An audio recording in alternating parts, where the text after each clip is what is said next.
The so-called war on drugs enters its fifth decade. We need to ask whether it and the approaches that comprise it have been truly effective.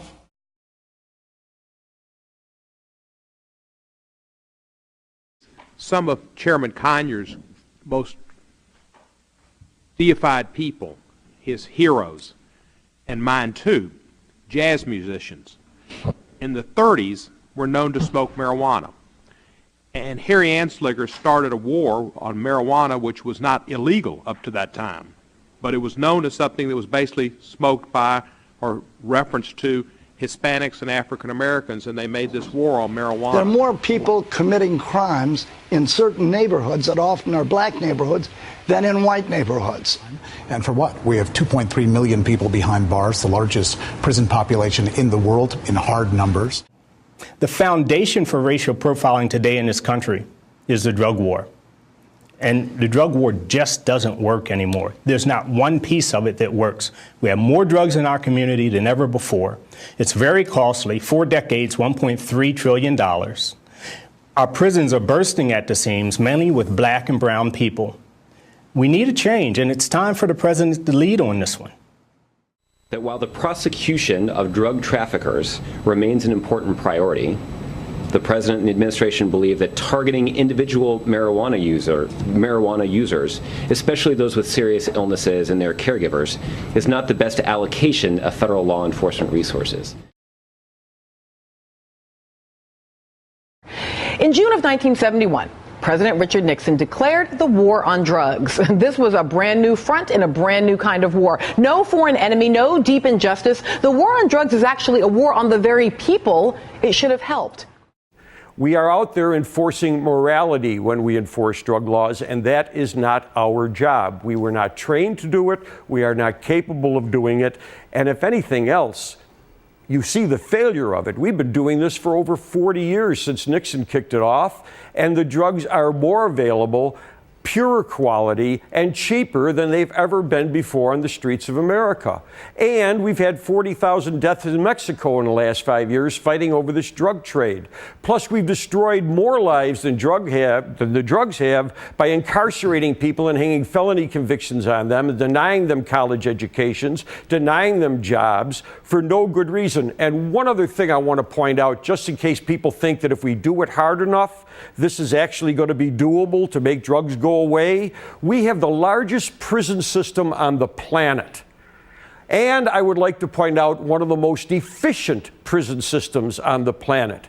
And in that huge, efficient prison system, we do not have one drug-free prison in America. And if you cannot keep drugs out of prison, who is going to be delusional enough to think you can keep them out of a free society? Are more familiar with these laws than I am. Did I basically get the contours of that right? Do you feel like the comparison with alcohol prohibition is appropriate here? Absolutely. It is appropriate. It was the states back in 1933 that ended alcohol prohibition. They were the ones that took the initiative to move the federal government towards change. You are a supporter, I know, of the decriminalization of marijuana. With your background in law enforcement, specifically working in narcotics law enforcement, how did you come to this political point of view? Well, it didn't happen overnight, but there was one key moment back in 2000, October. I had just retired from the Maryland State Police the year before, went to work for Baltimore Police Department as a commander of training. And a good friend of mine and comrade, Ed Totley, was working undercover for the Maryland State Police. He was assigned to an FBI task force in Washington, D.C., and he was buying drugs from a mid-level drug dealer. This time, the drug dealer decided that he wanted to keep both the drugs and the money, and he executed Ed Totley right on the spot. He shot him in the side of the head. And that made me start to think. I thought back to Marcellus Ward, who was working undercover for the Baltimore Police Department when I was back in the 80s. He was killed in a similar manner. Couple officers in Baltimore City were killed right on the street by drug dealers. But then, just a couple years after Ed Totley's assassination, the Dawson family of 7 right here in Baltimore were murdered one night by a drug dealer who occupied the corner right outside their home. The mother was working with the police. being a good citizen, and he set their home on fire early one morning because he disagreed with her interfering with his marketplace. That was my turning point.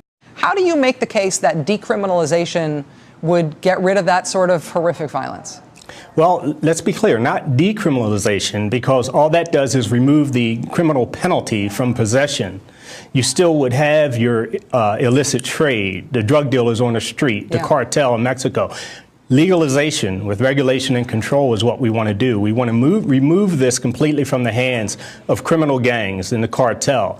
That will affect the violence. That's when the violence goes down. The gentleman from California said that the federal government must do more to confront this threat.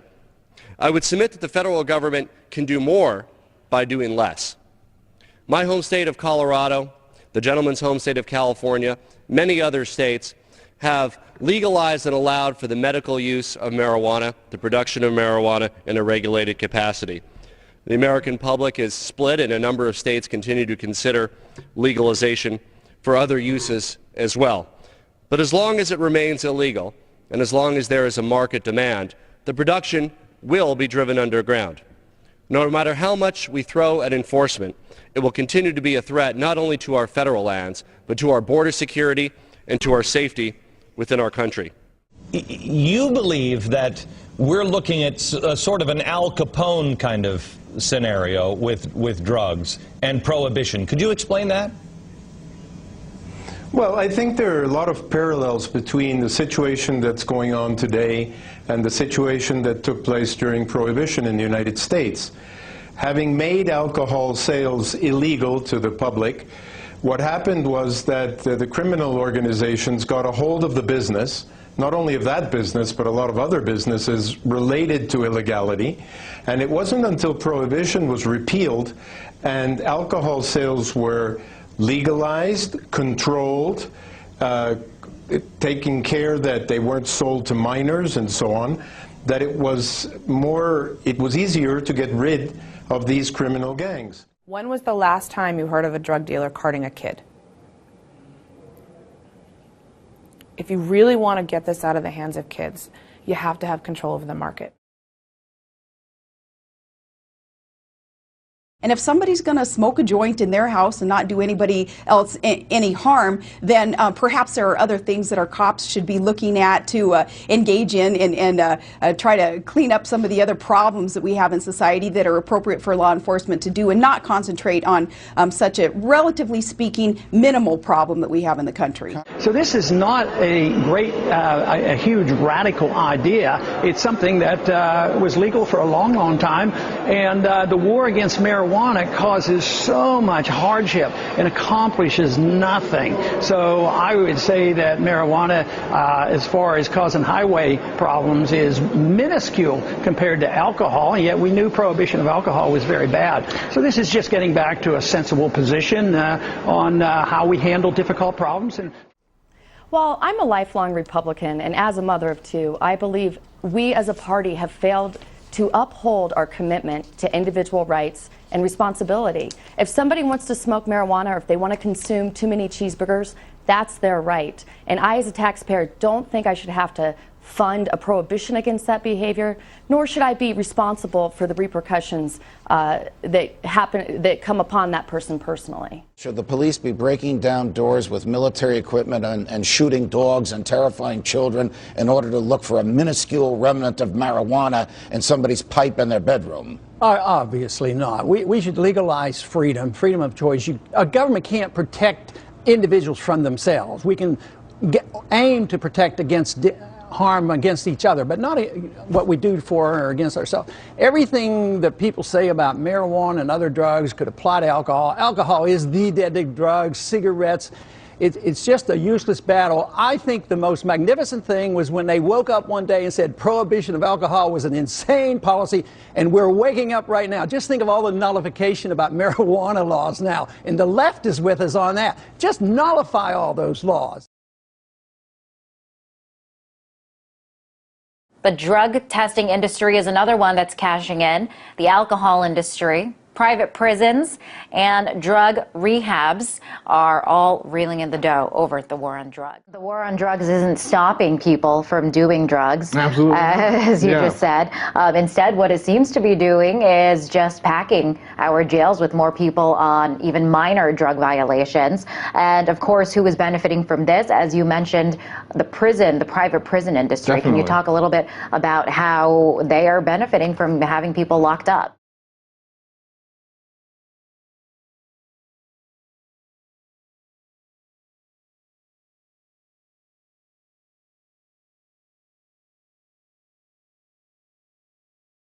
It's clear as we come together today that too many Americans go to too many prisons for far too long and for no truly good law enforcement reason. We're missing the entire point. All right, it's prohibition that's causing the problem. And if we don't end prohibition, we're going to have this problem over and over, year by year by year. And to make matters worse, all of the institutions that are charged with enforcing prohibition are now addicted to the war on drugs. Right. Absolutely. And so they have this huge prison complex which grows. The prisons even lobby for increased sentences. How perverse can that be? Right. And so we have all kinds of economic interests. The police departments are bigger and more powerful. The courts are bigger and more powerful. The prosecutors are bigger and more powerful. And this part of the war on drugs is going to be one of the most difficult things to scale back. Which group of people do you want to run the marketplace? Do you want it run by gangsters, thugs, and terrorists who have 13-year-old children selling drugs on street corners? Or do you think that maybe a licensed, regulated marketplace where we can set age limits and distribution points and control purity of drugs is a better system? But is it worth it to send 850,000 Americans into our criminal justice system every year because they're smoking a substance far less dangerous than alcohol? Is it worth it to spend $30,000 a year per drug offender in this country to put them behind bars? Meanwhile, we have violent, real criminals being let out of our prisons because they're bursting at the seams. We spend three times the amount on incarcerating individuals than we do on educating the average American student. Point if I can. There were 850,000 Americans arrested last year on marijuana charges, more than 20 million Americans since 1970. We are needlessly destroying the lives and careers of large numbers of genuinely good citizens every year for no good reason. What this federal bill would do would be back the federal government out of it and simply do what we did at the end of alcohol prohibition. Let the states do what they want. Those states that want to maintain criminal penalties can, but those that want to experiment with legalization would be free to do so without federal interference. At one time, we had probably the largest prison ministry in America with CBN, and we did it with video, and the response was huge. Those men and women want to know the Lord, but there's something else we've got to recognize. We're locking up people that take a couple of puffs of marijuana, and the next thing you know, they got 10 years. They've got mandatory sentences, and these judges just say, they throw up their hands and say, nothing we can do, there's mandatory sentences. We've got to take a look at what we're considering crimes, and that's one of them. I mean, I'm not exactly for the use of drugs, don't get me wrong, but I just believe that criminalizing marijuana, criminalizing the possession of a few ounces of pot and that kind of thing, I mean, it's costing us a fortune, and it's ruining young people. Young people go into prisons, they come out, they go in as youths, and they come out as hardened criminals, and that's not a good thing. Well, I can tell you this, that there are hundreds of thousands of Americans locked up right now in nonviolent drug offenses, and roughly 49% are there for marijuana offenses only. Nonviolent marijuana offenses. Right now, our containment policy, our incarceration policy are expensive, and they haven't produced the results we were looking for. We have little or no resources for those who become addicted, and they become addicted no matter what the law says. I've worked with college students who are forbidden from getting loans or other benefits because they've had a conviction or a citation on misdemeanor. Or a misdemeanor of sorts on this whole question of marijuana. We have larger fish to fry. I think there are issues dealing with addiction and someone who needs treatment, period, and overuse of anything. I certainly think we have made mistakes in penalizing people for medicinal use. We saw some cases that were absolutely ludicrous, people who were raising it for those purposes, who've been directed to use it. So I think we should open up this whole can of worms. And I would hope that the Justice Department could work with this committee and work with members of Congress and other advocates as to how better to assess the use of marijuana. Given the pressures that a lot of governments are under here, under-resourced, overwhelmed by violence, it's completely understandable that they would look for new approaches, and we want to cooperate with them. I mean, we allotted $1.4 billion to Mexico for the Merida Initiative to help them fight the drug war. And that money has led to increased violence, 50,000 deaths since 2006, and as well as human rights abuses by Mexico police. In 1919, there was a homicide rate in this country.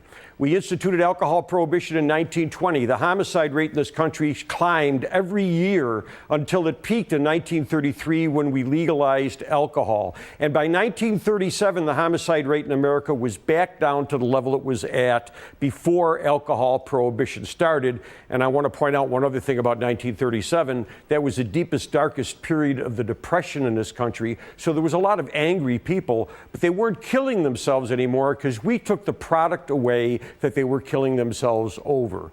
Legalization of drugs is not about the drugs. It is about the gangsterism and terrorism that is supported by the illegal marketplace in this country. We either put people who are smoking marijuana behind bars or we legalize it. But this little game we're playing in the middle is not helping us, it is not helping Mexico, and it is causing massive violence on our southern border. The resolution states that whereas Mexican drug traffickers use the revenue generated from marijuana production on federal lands to support criminal activities, including human trafficking and illicit weapons smuggling, and to foster political unrest in Mexico. It's estimated that about half of the money that the Mexican cartels attain is through the marijuana trade. Yes, by eliminating the failed policy of prohibition with regard to marijuana and replacing it with regulation, we can cut the money to the criminal gangs by half. Half the human trafficking, half the illicit weapon trafficking, half the casualties of the drug war by focusing on the hard narcotic substances that are addictive and enslaved a generation of youth. Well, Jerry, it's a lot like the repeal of alcohol prohibition. You see the public turning remarkably quickly to saying this doesn't work. They're saying it's not effective in preventing young people or others from using this stuff. They're saying it's costing tens of billions of dollars in tax dollars every year. It's diverting precious law enforcement resources. It's funding organized crime in Mexico. So a lot better to have a smart, sensible regulatory policy where the state governments control it and the feds provide a modicum of control. Efforts building in Washington to change, rewrite, totally remake current marijuana laws. Now, these moves would include legalizing industrial production as well as establishing a federal pot tax. Lawmakers on both sides of the aisle quietly working away on these bills, one of which was introduced just today by two Democratic congressmen, one from Oregon, the other from Colorado, both of them calling for an end to federal pot prohibition. The ship has sailed in terms of marijuana legalization. You know, like it or not, I think history will point to this particular period in history as the time it shifted.